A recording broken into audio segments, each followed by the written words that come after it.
नमस्कार दोस्तों, कैसे हो आप सभी। उम्मीद करती हूँ आप सभी बहुत अच्छे होंगे। फ्रेंड्स, क्या आप इस प्लांट को पहचानते हो।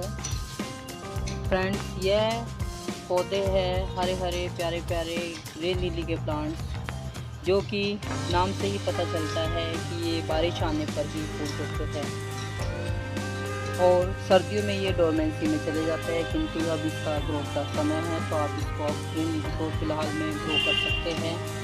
आज हम इन सभी एस्पेक्ट पर बात करेंगे। फ्रेंड्स, मैं आपकी दोस्त संगीता, स्वागत है आप सभी का। दोस्तों, अप्रैल में रेन लिली बल्ब के पौधों की देखभाल के लिए हम कुछ आज तरीके बताने जा रहे हैं। यदि आप उन तरीकों को फॉलो करते हैं तो आपके गार्डन में बहुत ही भर भर कर फूल आते हैं। दोस्तों, सबसे पहला हमारा एस्पेक्ट है धूप। लिली को रोज़ 4 से 6 घंटे की धूप चाहिए। दोपहर की तेज़ धूप में आप इसको शेड प्रोवाइड कर सकते हैं। अदरवाइज़ यदि शेड में रखा हुआ है तो उसको वहीं पर सेटल रखें। मिट्टी हल्की नम रखें, ज़्यादा गीली मिट्टी नहीं रखनी है। अप्रैल में 2 से 3 दिन में आप मिट्टी चेक करें और ज़्यादा पानी डालने से इसके बल्ब सड़ सकते हैं। फ्रेंड, इसके बल्ब इस प्रकार से होते हैं। मैंने सर्दियों में सेव करके रखे थे, आज मैं इनको ग्रो करके आपको दिखाऊंगी। ये मैंने मिट्टी यहाँ पर तैयार करने का तरीका भी आपको बताऊँ किस प्रकार की मिट्टी तैयार करनी है। बगीचे की मिट्टी प्लस में कोकोपीट प्लस में कंपोस्ट, आपको इस रेशो का ख्याल रखना है और इसमें रेत की मात्रा भी रखनी है, क्योंकि ये बल्ब होते हैं अपने बल्ब में पानी को सोख कर रखते हैं, इसलिए इसमें रेत की मात्रा ज़्यादा रहनी चाहिए। दोस्तों, बात करते हैं खाद।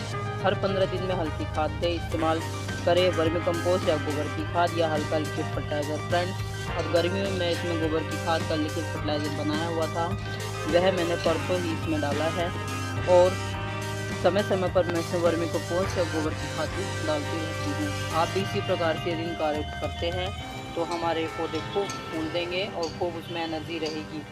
और फ्रेंड्स, यदि आपका गमला चौड़ा है और उसमें मिट्टी बहुत जल्दी सूख जाती है तो आप उसमें मल्चिंग का भी इस्तेमाल कर सकते हैं। मल्चिंग मिट्टी के ऊपर सूखे पत्ते कोकोपीट डालकर आप मल्चिंग कर सकते हैं। इससे नमी रहती है और जड़ें ठंडी रहती है और पौधा तेज़ी से बढ़ता है। और फ्रेंड्स, जैसे ही फूल आ जाते हैं तो फूल को आप जल्दी जल्दी हटा दीजिए, इससे नए फूल जल्दी आते हैं। कीड़ों से बचाव के लिए फ्रेंड्स आप नीम का स्प्रे कर सकते हैं। अगर पौधा ज़्यादा लंबा हो गया है तो उसके लिए आप किसी स्टिक का सहारा भी ले सकते हैं। और फ्रेंड्स, सबसे बड़ा ग्रोथ सीक्रेट हमारा है कम पानी प्लस अच्छी drainage plus healthy plant plus ज़्यादा फूल। यदि इन चीज़ों का हम ख्याल रखते हैं तो हमारा पौधा बहुत अच्छी तरह से चलता रहता है। ये थे फ्रेंड्स कुछ टिप्स। चलते आगे, बने रहिए मेरे साथ दोस्तों।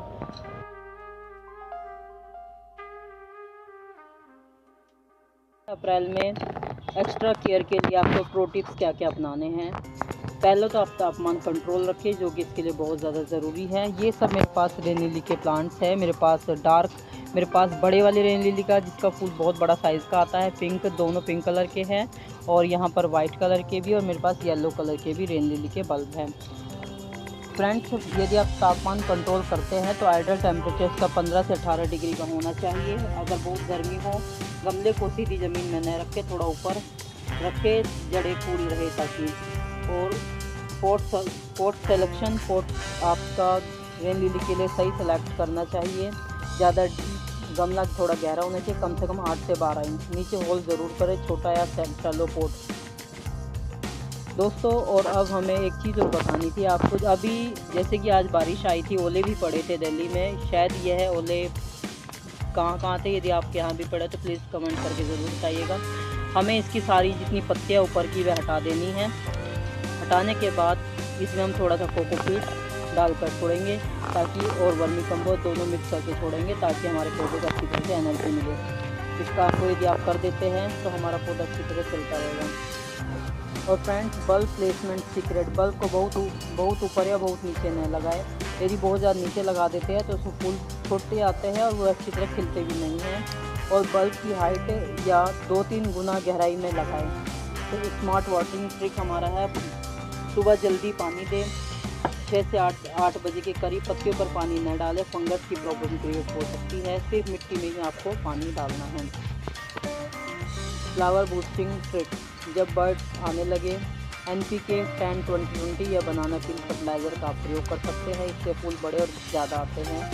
होममेड फर्टिलाइज़र का सीक्रेट भी आप यूज़ कर सकते हैं। सीक्रेट है कि हमारा सर दोस्तों केले के छिलके सुखाकर पाउडर बना लो और हर 15-20 दिन में थोड़ा थोड़ा डालो। यह नेचुरल फास्फोरस बूस्टर है जो कि हमारे पौधों पर फूल लाने में मददगार साबित होता है।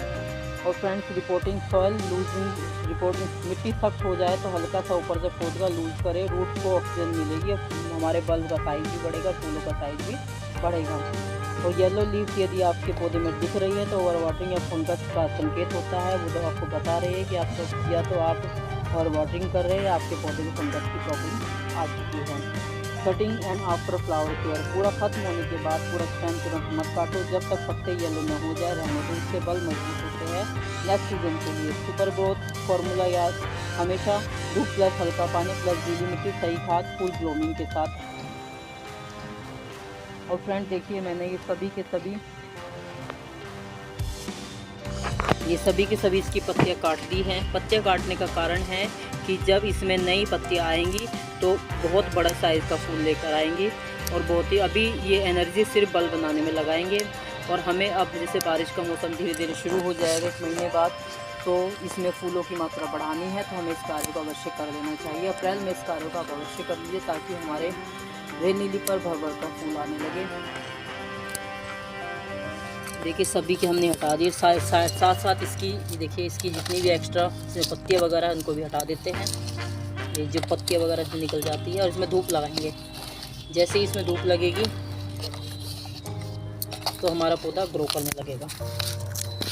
ये सूखी टहनियाँ जो इसी की खुद सूख करके हो जाती है। और इन छिलकों को भी नहीं फेंकेंगे, इन छिलकों को भी अलग रख देंगे जितनी पत्तियाँ हमारी निकली हैं। और इसमें थोड़ा थोड़ा कंपोस्ट डाल देंगे, ओवर में कंपोस्ट, थोड़ी नीम केक, सभी में थोड़ा थोड़ा। पहले पत्तियाँ हटा देंगे इसके अंदर से एक्स्ट्रा, इनकी एक्स्ट्रा पत्ती हटाएंगे पहले।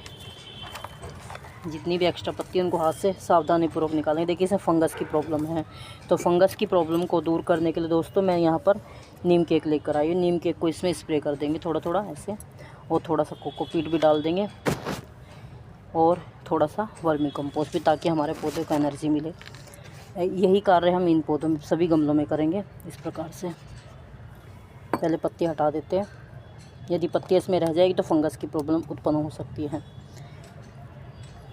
इसके बाद थोड़ी सी कोकोपीट डाल देते हैं इसमें भी, इसी प्रकार से तीनों चीज़, और वर्मी कंपोस्ट भी इस प्रकार से थोड़ा थोड़ा स्प्रे कर देते हैं।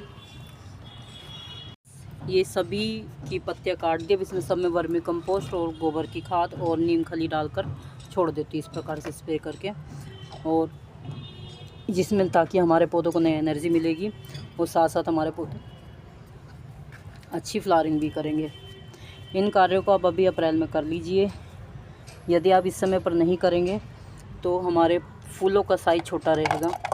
और देखिए ये जो मैंने पत्तियाँ निकाली हैं, इन पत्तियों को मैं फेंकूंगी नहीं, इनको भी मैं यूज़ करूँगी, इनको कंपोस्टिंग बिन में डाल दूँगी। जो हमारा किचन वेस्ट बिन है उसके अंदर डाल दूँगी ताकि ये डिकम्पोज हो जाए और अच्छी खाद बन सके। अब आते दोस्तों बात करते हैं हम अगले पहलू के बारे में। अगला पहलू दोस्तों, हमें किस प्रकार से इनको ग्रो करना है।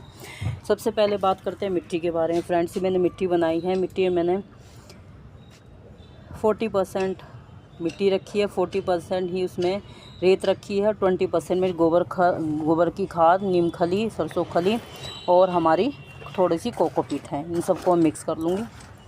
जो भी पौधों में अप्लाई किया था वो मैं एक्स्ट्रा लेकर आई थी। इसमें मैं आपको बल्ब ग्रो करके दिखाऊंगी।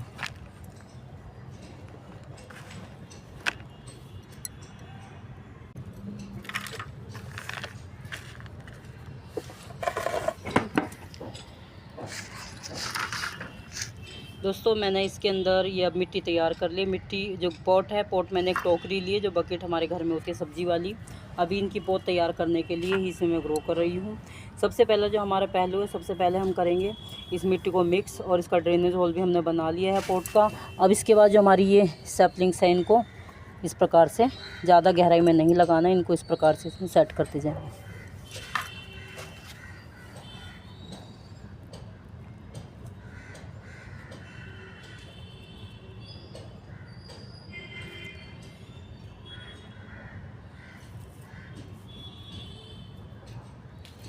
एक 1.5 इंच की दूरी पर अपनी सारी की सारी सेटिंग लगाते रहेंगे। जितने हमारे बल्ब हैं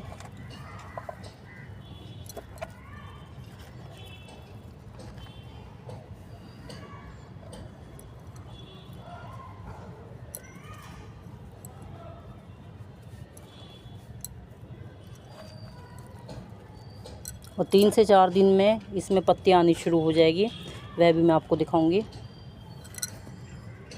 हम मिट्टी छिड़क कर छोड़ देंगे ऊपर भी, ताकि इनको सपोर्ट मिल सके और बल्ब जो है हमारे डैमेज ना हो, किसी प्रकार का हमारे बल्ब को नुकसान ना पहुंचे। तो रेन लिली के बल्ब को ग्रो करने के बाद आप सीधा धूप में रखिए, इसको शेड में बिल्कुल भी नहीं रखना है। जितना इसको धूप मिलेगी उतना ही ये रेन बल्ब हमारे तेज़ी से ग्रो होंगे, जल्दी ही इनके लीव्स आने लगेंगे। अब देखिए आज इसमें पानी लगा था, आज बारिश आई है तो मैं ना इसको निकाल के रख देते, इनमें लीव्स अपने आप ही ग्रो होने लग गई थी। बहुत आसान होता है रेन लिली के बल्ब को ग्रो करना, और यदि आप इसको अपने गार्डन में ले आते हैं तो आपके गार्डन की खूबसूरती में 4 चांद लगा देता है। तो दोस्तों ज़रूर लगाइए इनको। सभी को हमने मिट्टी से अच्छी तरह कवर अप कर दिया है, और अंत का कार्य हमारा, जितनी हम इसके अंदर पानी स्प्रे कर देंगे, अच्छी तरह से पानी डालकर आज छोड़ देंगे, फिर 2 से 3 दिन से पानी नहीं डालेंगे। ये थी फ्रेंड्स हमारी रेन लिली ग्रो करने की वीडियो। आपको मेरी वीडियो कैसी लगी, लाइक कीजिए, शेयर कीजिए, सब्सक्राइब कीजिए। Thank you so much for watching my video.